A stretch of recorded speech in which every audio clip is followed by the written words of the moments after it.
Hello, Paul here. I hope you're doing very well. What I want to share with you today is the £50,000 challenge. Before I do that, I want to ask you this question. Is inflation good or bad? Now, I'm going to bet that almost every single one of you just said, oh no, inflation's bad, because we're taught it's bad. The Bank of England or the Monetary Policy Committee and the government and everybody, the system, wants to keep inflation low because they say it's good for the economy. Well, I say it depends what you're doing. So, is inflation good or bad, specifically if you're a property investor? What does inflation do to the value of houses over time? Sends them up. So, I'm 54. When I was 18, I bought my first flat in London for £9,000. When I bought my first flat in London for £9,000, 36 years ago,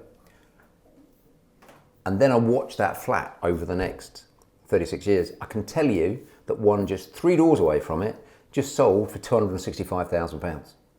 So over 34 years, it's gone up in value from, let's call it 10 grand to make it easy, to £250,000. So it's gone up by a factor of 25 times in 30 odd years. So I know that house prices double in value every 7 to 10 years. Why? Because I've seen it happen to some of my own. And at the same time, what do we do when we buy houses? Well, most of the money that we use is somebody else's because we take a mortgage. What does inflation do to the value of that mortgage over time? It sends it down. So you've got a double impact going on here due to inflation. You've got the value of the house going up because of inflation, and you've got the value of the money that you've borrowed that you've got to pay back pushing the value of the mortgage down. So the more and more the house value goes up and the more and more the mortgage value goes down means the gap in the middle, more and more money is for you. So I would say to you, contrary to anything you've previously been told, inflation is actually good. That's the first thing I want to share with you. Okay, now let's roll the clock forward a little bit and let's pretend that you're in a fortunate position where you've got £50,000. I don't know. You've had an inheritance, you've had some redundancy, you've saved up and some financial plan has just come in and for whatever reason, you've ended up with £50,000. Now, maybe you've already got £50,000. Maybe you'd like £50,000 one day. I don't know. But for the purposes of the next 10 minutes, you've got £50,000, okay? So I want to put to you two options and then I want to compare them. So here's option one, you stick it in the bank.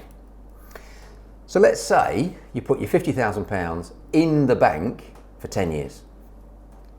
So if you put your £50,000 in the bank for 10 years, what's going to happen?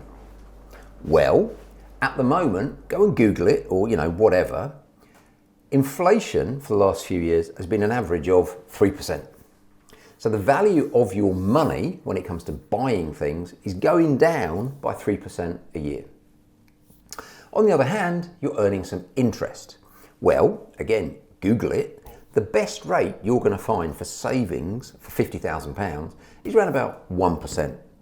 So if the value of your money is getting destroyed by inflation at the rate of 3% a year, but your value of your money is going up by 1% a year, well, that means the net impact, 3 minus 3 plus 1 is minus 2.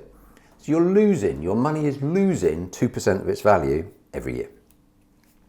And let's say that carries on for 10 years. Well, 2% a year for 10 years is 20%. Now, I know I'm sort of slightly oversimplifying it, but you get the point. So in real terms, if you started off with £50,000, 10 years later, in real terms, that same £50,000 is only going to be worth £40,000 because you've lost 20% of the value because of 10 years of inflation being higher than the interest rate. And that's what's happening to so many people at the moment. And so many people are looking for a different way to actually make their money worth more as opposed to put it in the bank and it gets worth less. Gone are the days when you can make money from just having money. You need to do something with it. So if you're going to do something with it, what could you do? Well, option 2, you could go and stick it into a house. You could go and buy a house. Now, the average property in the UK at the moment is worth round about £250,000. So with your £50,000 deposit cash, you could go and buy a £250,000 property. Again, go and Google it. You can easily get an 80% buy-to-let mortgage. So for the purpose of this example, for the purpose of this demonstration, your £50,000 has now not gone into the bank, it's gone into a house as a deposit. So you now own a £250,000 house as a buy-to-let. You've put your £50,000 in as a deposit, and the rest of the money, the mortgage, you've borrowed as interest only.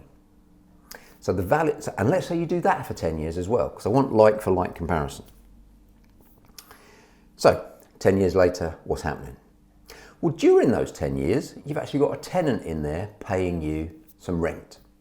Now, after you've paid your mortgage and paid your let-in fees and paid for a bit of voids and maintenance and whatever, the average buy-to-let profit per month, because this is an average house, the average buy-to-let profit per month is £250. So you return £250. If you multiply that up by 12 months in the year, that's £3,000 a year. And even that's not bad. That's £3,000 a year on £50,000. If you do get your calculator out, that's 6%. 6% interest. So if you want 6% interest on your money, fantastic. Because your £50,000 deposit is bringing you, after everything, £3,000 a year. So let's do that for 10 years. That's obviously £30,000. But more importantly, the property doubles in value every 7 to 10 years. So in 10 years' time, the property's probably going to be not the 250 that you bought it for. It's going to be closer to the £500,000 that it's going to be worth in 7 to 10 years' time. But let's say 10 years' time. But your mortgage is still £200,000.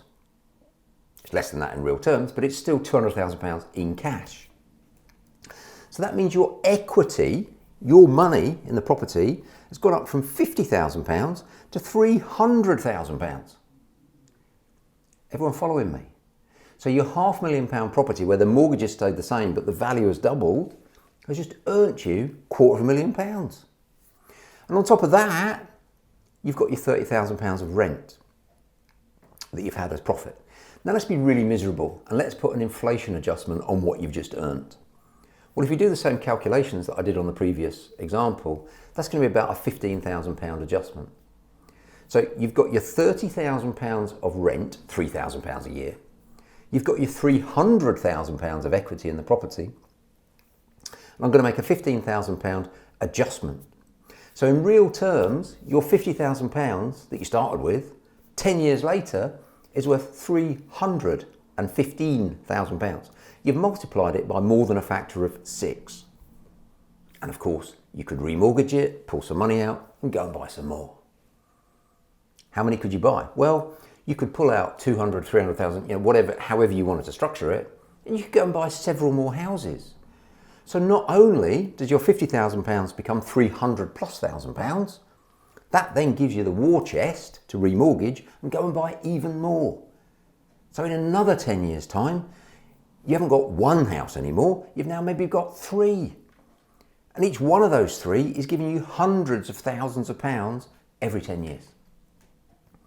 So let's just summarise that as we draw this little section to a close. You could start with £50,000, you could stick it in the bank, or you could stick it in a house. 10 years later, your £50,000 in the bank is worth £40,000. 10 years later, you stick it in a house, it's worth £15,000. Now, ultimately, it's your choice. Now, if you've liked this short video, please literally like it and share it with 2 of your friends. I'd love you to do that. Just share it with 2 of your friends, colleagues, workmates, family, loved ones, whatever. Because I want to get the word out there that you don't have to lose money on your money. That's number 1. Please like and share. Number 2, for these short, snappy money matters, because money really does matter. It really does matter. Sessions. The first session of every month, we're going to be doing a Q&A. We're going to be doing your money questions answered. So if you've got a particular question about money, anything to do with money or property, and you want me to answer it, and you want us to address it with a panel of experts that we've got at our disposal, please put the question below, and we're going to choose the most interesting of those questions,